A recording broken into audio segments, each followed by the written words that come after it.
Welcome to Center Seat. Let's bring in our panel tonight. Syndicated columnist George Will, Mara Eliason, national political correspondent of National Public Radio, syndicated columnist Charles Krauthammer, and in the Center Seat tonight we welcome Kentucky Republican Senator Rand Paul. Senator, thanks for being here. Glad to be with you.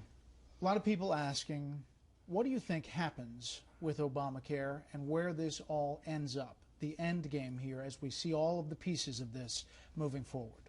You know, I don't think it's fixable. And I think that most of the fixes coming from the executive are unconstitutional. One of the clear separations of powers was that the legislature was supposed to legislate and the president wasn't. He's essentially amended Obamacare maybe 20 some odd times, and I don't think he's allowed to. And so I think it needs to be decided in court.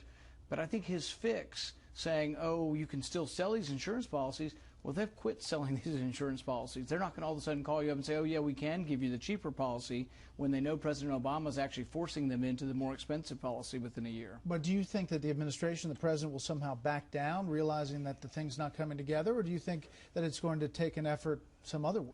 Well, you know, I had predicted 2 weeks ago that within a month he would do something. Within 2 weeks he did something because it was so horrendous. You know, they were repeating over and over again that he had promised you could keep your doctor, and apparently it isn't true. The other thing that hasn't been reported enough is that we actually had a vote in the Senate. This isn't part of the original Obamacare. It's a regulation passed 3 months later, and we voted to try to get rid of the rule to say you couldn't be canceled. Every Republican said we didn't like the rule and voted against it. Every Democrat, including some of those now running away from this rule, voted to keep this rule, specifically the rule allowing them to cancel your policy. Mark. Senator, what would you like to replace Obamacare with, or do you think that the system we had before the law was passed was just fine? You know, I practiced medicine for 20 years, and I think the system we had wasn't real capitalism, didn't have great competition, and didn't work well. So really, if you want a good system, you need a system that has good competition. For example, I do cataract surgery. My charge was the same as every doctor in the whole country for cataract surgery because Medicare paid for most of it. If you were to double magically the number of ophthalmologists in one night, we'd spend twice as much and the price would be the same because prices don't go up and down. That's a true marketplace. But I think we went the wrong way. He narrowed the marketplace. The only marketplace in medicine were health savings accounts, and he made them smaller. I would make them almost infinite and let them use them for your college education if you didn't use them for your medicine and for your medical care. So tax-free savings to pay for your medical care, and that would be the Republican plan? Well, it helps. And what it does is when you have tax-free accounts, you buy policies with higher deductibles, and they're cheaper. Under Obamacare, you have higher deductibles, and they're not cheaper because they mandate that it covers 15 different items that you have to have. So a 24-year-old single guy has to have dental coverage for his kids that he doesn't have, and pregnancy coverage for the wife he doesn't have. And so under our system, you'd have higher deductibles but lower premiums, but you'd have more freedom as to how to spend your money. Charles. Well, Senator, when Obamacare was an issue a month ago, when it came to continuing resolution to funding the government, you supported the filibuster of other senators who demanded that you had to have a change or abolition of Obamacare as a condition for funding the government.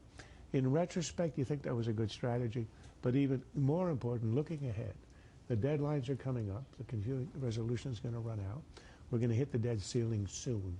Would you be prepared to use the same tactic as we approach the new deadlines? Well, I said throughout the whole battle that shutting down the government was a dumb idea. Even though it did appear as if I was participating in it, I said it was a dumb idea. And the reason I voted for it, though, is that it's a conundrum. Here's the conundrum. We have a $17 trillion debt, and people at home tell me we can't give the president a blank check. We just can't keep raising the debt ceiling without conditions. So unconditionally raising the debt ceiling, nobody at home wants me to vote for that, and I can't vote for that.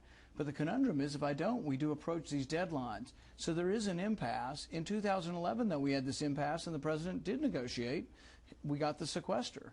If we were to extend the sequester from discretionary spending to all the entitlements, we would actually fix our problem within a few years. But what if the Democrats and the president resist any of that as we approach the expiration of the continuing resolution? I think they will resist, and I think they know that our leverage is diminished and our will to shut down the government is diminished. Well, I will not vote to raise the debt ceiling without conditions, but that doesn't mean I'm in favor of, sometimes you vote no and the government still stays open. So I'm in favor of voting for the principled position, but trying not to be the fly in the ointment that shuts the government down. You mean as long as your side doesn't have a majority? Well, that's the difficulty, because we have the majority in the House and we're a minority in the Senate. So that is the difficulty. When we got out of the impasse last time, it took mostly Democrats and some Republicans. If it's a tie, I predict that's what it will take again. If it's a tie and you're the deciding vote, which one do you want? If it's a tie in the deciding vote, I have to vote for what everybody in Kentucky wants, and that's that we cannot raise the debt ceiling unconditionally. George. You begin this evening by saying what the president is doing when he revises the language of the law, and this is the president without a line item veto even to change numbers, is unconstitutional. However, if he gets away with it and it becomes established practice, then it becomes constitutional by default, and the Supreme Court will not intervene to referee this dispute between the branches. What can be done? Well, I think I'm not sure I know the answer to that, because I keep asking lawyers, and I ask friends in the Senate who are constitutional lawyers, how do we get standing to adjudicate this question? Most of them say it's very difficult, if not impossible. And so I don't know how you answer this. But to me, it's one of the fundamental tenets of our country is the separation of powers, that legislature, in fact, Montesquieu said that if you allow the executive to legislate, you're essentially allowing him to become tyrannical. So we have to do something about it. I think there should be an avenue through the Supreme Court, but so far I haven't discovered how we would do it. The president has now defined success down. That is, a 20% failure rate is considered a success. But if that fix produces that result, 80% in, 20% out, the adverse selection it gets worse. That is, premiums will go up in the next year. Right. Can you see any way of avoiding either higher subsidies at that point to make the premiums affordable or price controls? And can you see either of those getting through Congress? No, and that's why I wonder whether he does that unilaterally too. And if we keep getting unilaterally closer and closer to a single-payer system, but you've hit the nail on the head. Young people aren't buying this now. We're trying to force them by penalizing them, but even the penalty's not enough. But if young people don't buy it, the price in a year it's going to be even higher for the young, healthy people, and it will essentially be a high-risk pool, which is very expensive to cover, and then the prices go higher and higher and higher, and the only fix become more mandates. But that's why it's important. Some people have said the discussion over Obamacare isn't about health care. It's about freedom of choice versus coercion. The president is coercing you into 4 plans, and he's telling you exactly what you have to buy. This is extraordinary in our country, and that's why the whole Supreme Court case was something that was incredibly important, and I'm still incredibly disappointed at the outcome. Senator, we asked some people to tweet in questions to you. One of them from Mock Tink writes this: do you think that the two sides can get a budget done, or are we doomed to a continuing resolution for the rest of President Obama's term in office? Doomed. Period. Well, the reason is that, for example, the budget in the House doesn't raise taxes. The Republican budget doesn't raise taxes. The Senate budget raises taxes $1 trillion. Splitting the middle of this isn't acceptable, to us, because we think raising taxes again is bad for the economy. So I don't think we're going to vote for a $500 billion tax increase. In fact, I don't think Republicans are going to vote for a tax increase. So continuing resolutions go on. But here's where some of the blame lies. If you did individual appropriation bills, you wouldn't have a continuing resolution. Harry Reid could pass individual appropriations bills, but he hasn't done it. There are 12 different appropriations bills. If you did that, there'd be no enormous continuing resolution. So this current budget conference committee back and forth and hearing that it's possible, you just don't buy it? I'm not saying we shouldn't talk, and I'm not saying there shouldn't be negotiation. We shouldn't try. But if I had to predict January 15th, there'll be another continuing resolution. It's a really bad way to run your government. 2,000-page bill will come out. Nobody has time to read it, and it'll be plopped on the desk. The last one, we had one bill, and all senators were allowed to read one bill. So all of our staff were in there looking over shoulders trying to read a 2,000-page bill, and that's why stuff gets stuck in the dead of night. That goes, how did that get in there? Oh, surprise, surprise. That was in the bill. I didn't know that. Senator, stand by if you would. Welcome back to Center Seat. Our guest, Senator Rand Paul. Senator, another Twitter question for you quickly. Richard Garner writes this: what would he suggest we do about Iran versus our current policy? Would he allow them to have a nuke?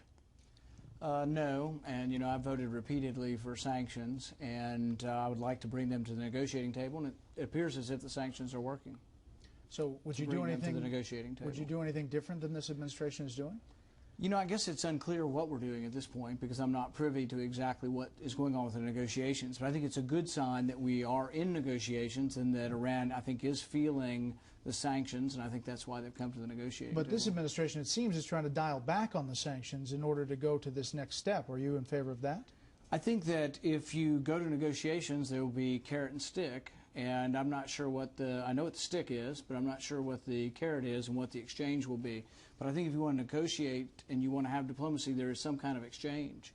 I do think, though, that ultimately if we want Iran to behave and enter into the civilized world again, I think China and Russia can have a great deal of influence on this. Most of the oil that flows through the Straits of Hormuz goes out to the West, India, Japan, China, and while we've limited, they still are importing quite a bit of that oil. Ultimately, if China were completely with us on this, I think Iran would turn around and really would accept significant changes. But, Senator, China has shown zero interest in reining in Iran's nuclear program over the last decade, and Russia as well. There's no hope of that happening. Our only hope is, as you said, the sanctions. There's now a move in Congress to increase the sanctions precisely because the current sanctions are the one thing that brought the regime into negotiations.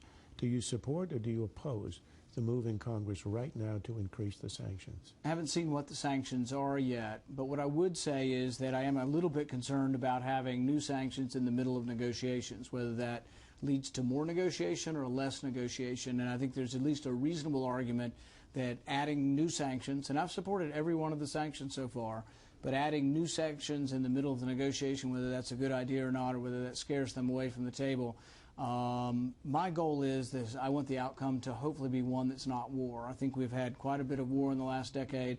I would like to have an outcome where Iran agrees not to create nuclear weapons, but at the same time we do it without having to have a war. Let me ask one last question, therefore. If the negotiations collapse, if the Iranians either walk away or they violate or it simply doesn't proceed, are you prepared as a last resort, with Iran about to go nuclear, would you be prepared, if you were the president, to order a military strike as a way to prevent that outcome? I would say all options would be on the table, and that would include military.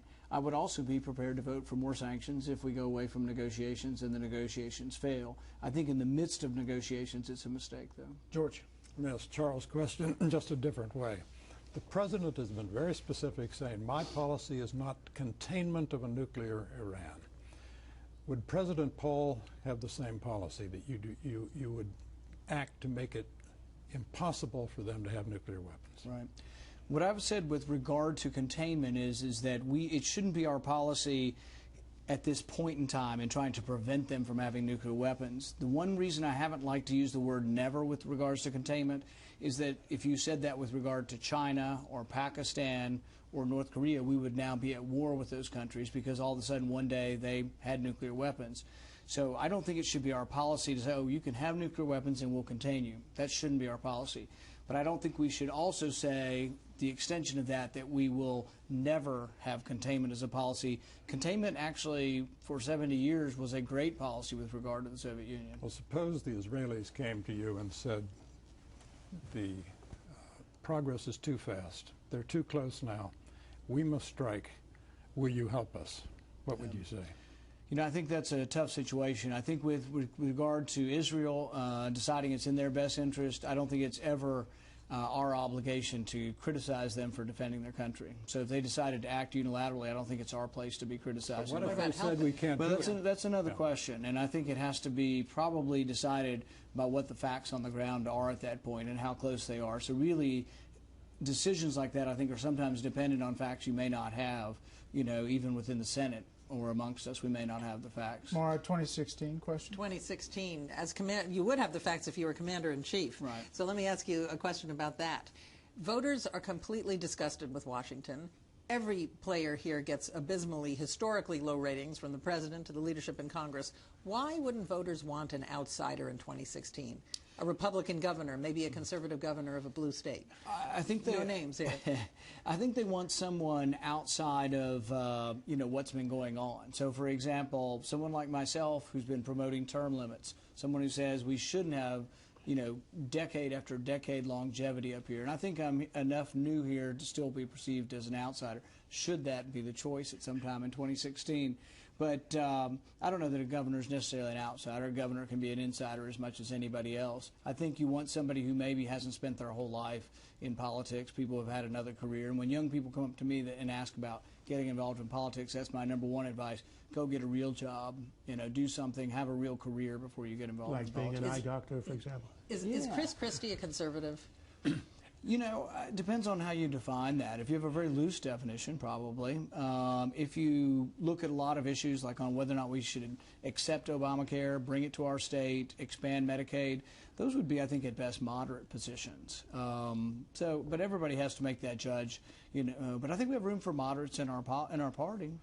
All right, Senator, thank you very much for being here on Senator's Seat. I really appreciate it.